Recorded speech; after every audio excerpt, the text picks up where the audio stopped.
ជាទាំង3នេះគឺធ្វើពីពេជ្រម៉ូសណាយទំហំ 8D ឬក៏ជាទម្ងន់ 2 ក្រាត2គឺគ្មានពណ៌បងគ្មានពណ៌និងមួយទៀតគឺពណ៌បៃតងខៀវពេជ្រម៉ូសណាយគឺមានតម្លៃទូថ្លៃជាង10 ដង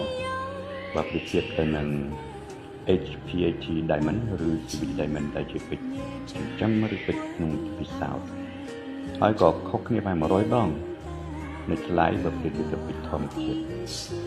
ទោះបីម៉ូសណាយគឺជាពេជ្រដែលថាកម្រិតរឹងរបស់វាគឺជាពេជ្រចឹងដល់ហើយចរណៃវាគឺ7 ពណ៌ជាងពេជ្រទៅទៀតបើត្រូវពន្លឺឬត្រូវថ្ងៃគឺវាចាំងពីព្រឹកតែម្ដង